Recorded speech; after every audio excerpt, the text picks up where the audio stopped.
you have been asking for an update on my new Forex trading account, and here it is. In this video, I'm going to share with you my progress as a beginner Forex trader, as well as a recap of the trades that I've taken today.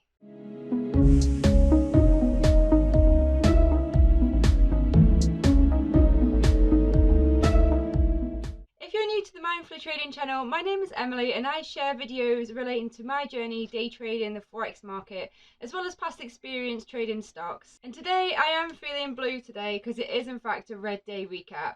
But before we get into that, I just want to talk about the progress on my Forex live trading account and how I've been going so far. I just want you guys to know that this is an insight into my trading account, trading live and trading Forex. Now it's a small account and I am a beginner. I'm using £500 and I'm using it taking low risk trades. So I'm not taking massive leverage here. I'm not trying to gain massive numbers. I'm just trying to gain my experience trading live, and I'm trying to do it whilst losing as much as possible. So you're not really going to be hearing, wow, I've taken £500 and I've turned it into £5,000. If you want to look for those kind of videos, I suggest you go elsewhere at the moment because I'm not at that level just yet. But what I am going to do is share with you my experience, and if it's more realistic to you, then hopefully it should help you out if you're also looking to trade a small account as a beginner trader. And just a quick note while we're on the topic, when I did day trade stocks, I actually went in with I think about a £1,000 account, and I wasn't really focusing too much on keeping my risk low. I was trying to go for higher risk in the intention of getting the higher wins, but obviously with the higher wins come the higher losers, and that's what I had most of.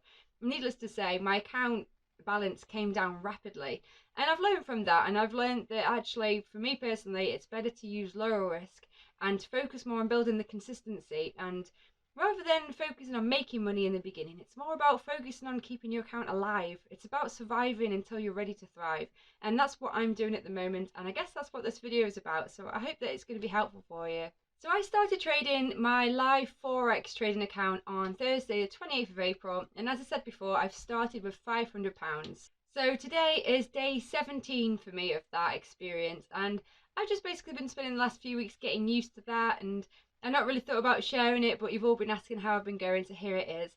And my current balance on that account is sitting at £482.07. So I'm actually down £17.93 on my account, and surprisingly, I'm actually really happy with the progress that I'm making so far. I know that might sound really counterintuitive, like, come on, you're at a loss here, how can you be happy about that? But as I said before, when I've been trading live, I've been taking really big losers. So at the moment, I've gotten to the lowest amount of about £430 in my live account, but I've very steadily built that back up. And for some reason, I've built also this kind of trading psychological block at the 500 mark, because I keep getting back to 500 and then I keep doing something really stupid that knocks me back. And that's exactly what I've done today and what I'm going to share with you in my recap. But I am getting there gradually. I've managed to climb back up and I'm managing to keep my losers so small. I realised that when I did day trade in the demo, my Forex 30-day challenge, there'll be a video card up there somewhere, I managed to take 3 consecutive winning days, and I took about £30 each day, and that gave me a really nice profit cushion to bounce off and to grow from. And that's what I think I've missed so far going live. And I think that's also why it's important when you do go live for the first time to really look for the A quality trading setups, the ones that really match your strategy and sticking to your trading plan, as well as keeping your lot sizes small, keeping your risk small, just keeping it so that you can help deal with the emotional side of it, because it really does kick in when you go live. So as I said before, I am surviving just about.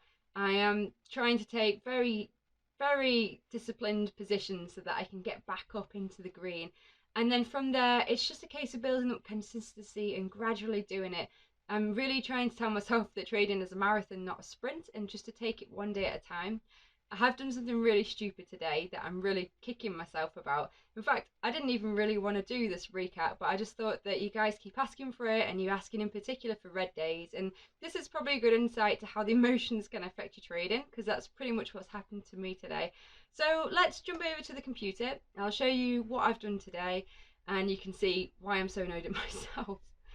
Okay guys, so here we are in my Awanda broker account. As you can see, top left corner, we've got my live account just here. And as you can see, I said before, I've got £482.07. I'm just going to my account history and scroll down to the bottom. So I'm currently down, I think this is all my history. So I'm currently down £17.93. It's not much, right? It's not going to take much to get that back. That's what I keep telling myself.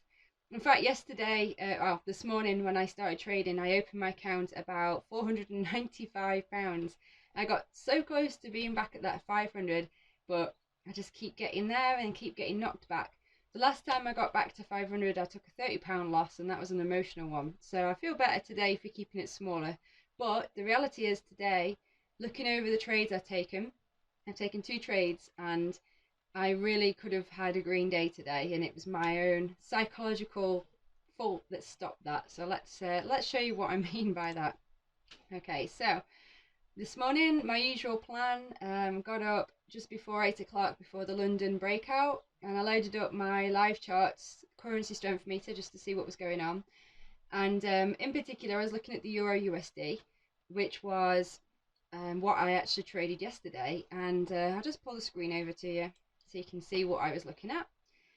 So here I have the 15-minute chart on the left, and I have the hourly chart on the right.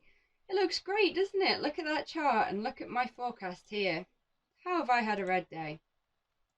Well, load up my 15-minute and we'll dive right into that. Now, back here, way back here we go. I don't know if you can see where my mouse is hovering over, but it says 8 o'clock there this morning.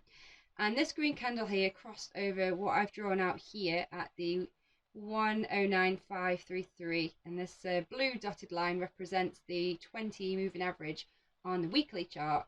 Now I saw the 15-minute close above this point, and I decided to take a position long at that point because I felt that it closed above it. It was an area that I was watching. So I actually got long. Let's use one of those fancy arrows everyone uses. Where are they? I'll show you guys what I mean. Okay. So I actually got long here. As per my risk parameters, I got long, and then as you can see, it came right back down. Now I used 25 pip stop, and my target was 38 pips. So I was keeping a 1.5 to 1 profit loss ratio. So we're always trying to make a little bit more on the winners than the losers to keep it positive. So I got long here, it pulled back as you can see, and it consolidated. Now I kept switching between a combination of the 15-minute time frame, the 30-minute time frame, the hourly, and the 4-hourly, just to see the longer picture.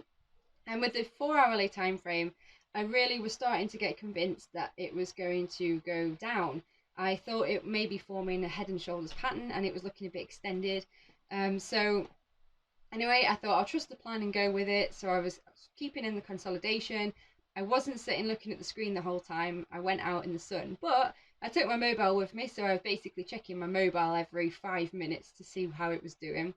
And at this point here, here we go, 11:45, so 11:45, it got back above that pivot level that I was watching.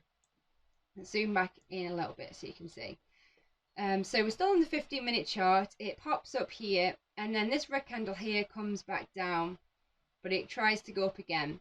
So at this point here, this little zone, I actually went into a faster time frame. I went into the 5-minute time frame, and it represents this point here. And I thought it looked like it was forming a bit of an M pattern, which can indicate that when it double taps on the top part of the M, that it can sometimes fall and fade to the downside. So I took that as a little bit of a concern.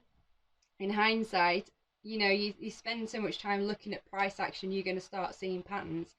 And sometimes it's why it can be best to walk away and just trust your plan and let your open orders do what they're doing. Trust your stops, trust your profit targets. That's what I wish I did. But anyway, at this point, it came back up to this level. It went up to about 66, and then it came back down here, and it came back down again. And as it was coming back down to my entry, I decided at that point that I'd had enough. I felt like it was rejecting the highs, and I felt like it was extended anyway. So my mentality was to cut my loser and get out, pretty much break even. I think I made about 17 pence, so it was a break even trade. Now, had I held that for about an hour longer, that was all it needed, was an hour, And as you can see, go back onto the 15-minute chart, and it has completely gone straight up. It blasted past this dotted line, which was a bit of a resistance point on the hourly chart. That was the previous high at this point. And it blasted past there, and it actually has gone just above my original take profit zone. So about 3 o'clock, I exited this trade about 1 o'clock. So if I'd have stayed in those extra couple of hours and just let the trade do its thing, I would have won the trade. And it probably would have been about 20 quid, but it worked out about 4.5% on my account. Would have been a nice win. It would have put me over 500. I would be back green on my account, and I'd be back nicely above the water. But I didn't do that, and I do feel like that's very much down to trading psychology. I think that you can learn all of these technical skills and analysis, and you can create a great strategy, you can create a great plan, but if you cannot find a way to just control or at least be aware and manage your emotions and your thoughts whilst on a trade, you very much can detriment yourself in this. And that's what I've done today. So I just wanted to share that with you. That's the Euro USD. Now, meanwhile, as I got into this trade, there was also another currency pair I was watching. So I'll bring that over to show you now. Okay, so 8 o'clock this morning.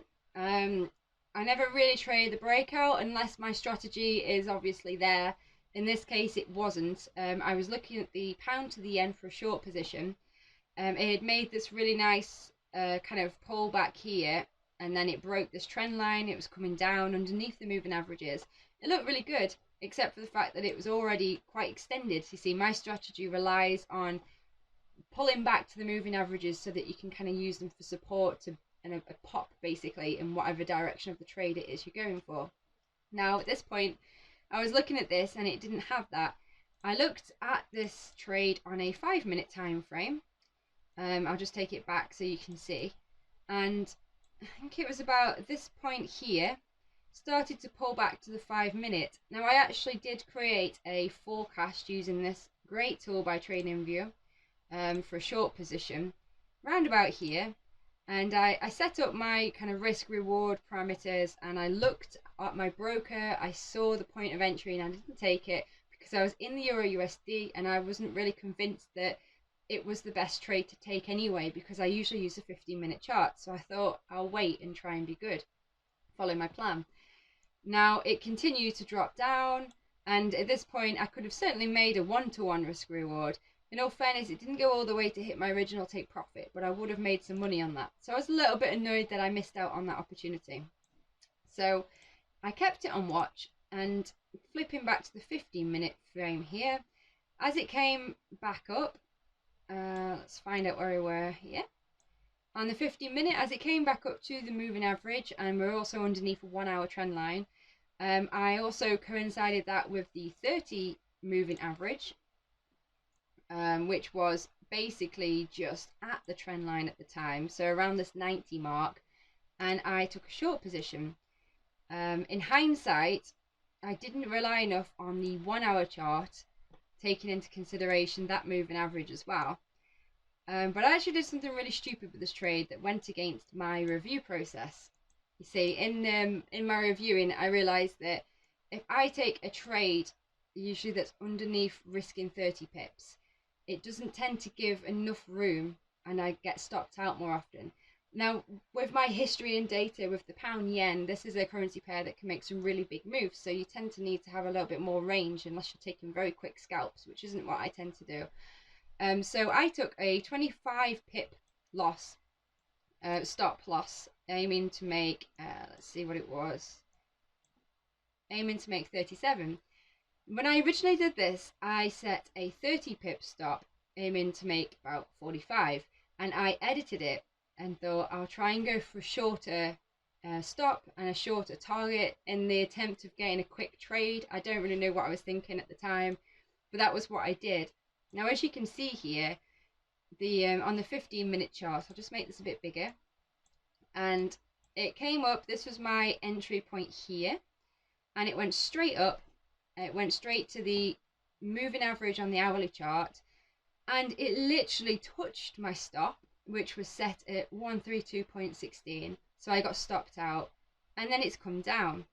Now, looking at it now, it's not really gone anywhere. Had I set a larger stop, I'd still be in the trade, but it wouldn't have hit my profit. But I would be in the green, which is obviously better than being in the red. So I was a bit annoyed about that because I didn't really stick to my the lessons that I've learned from my review process, and because of that, I didn't give myself enough space and I got stopped out. So that was my loser. So I've had the loser on the pound yen, and then, as I said before, the Euro USD was pretty much a break-even trade, but it could have been a really nice trade. So not the best trading day for me today. It's been a bit difficult. I'm not very happy with myself, as you can probably see. But that's nature, or at least it has been for me, of trading a small account.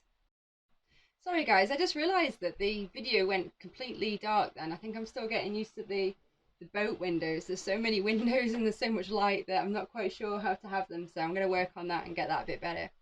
But just getting back to the trading. Yeah, red day recap. Bummer. But it happens, and I'm just going to show as well, show you my trading log.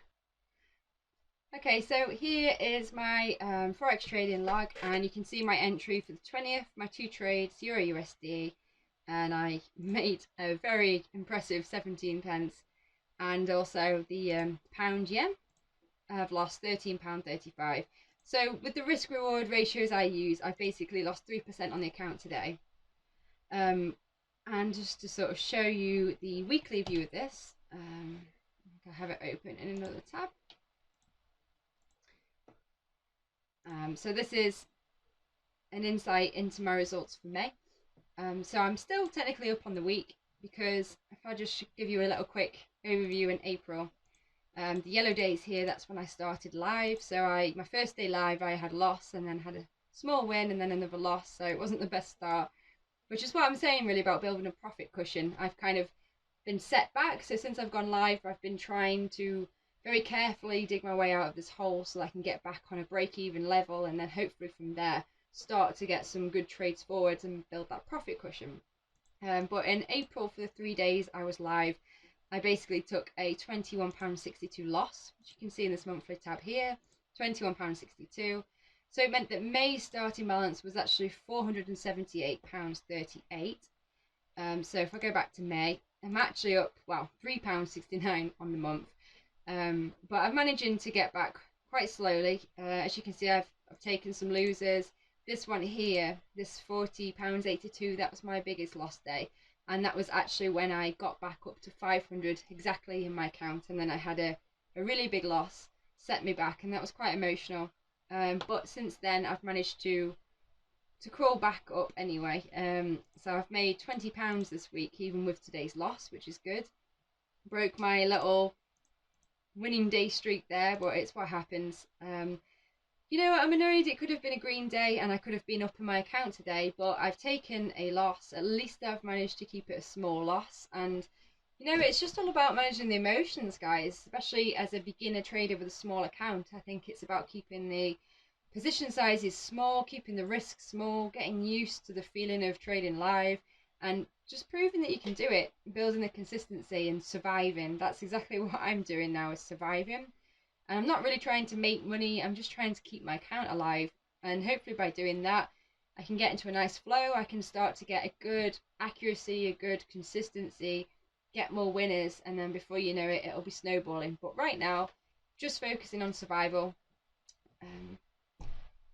If you like what you're seeing here, I do have a copy of my Forex Trade Tracker Review Pack on my website. I'll put a link below for you guys. That's the weekly review and metric sheet here, and then also the trade records log here.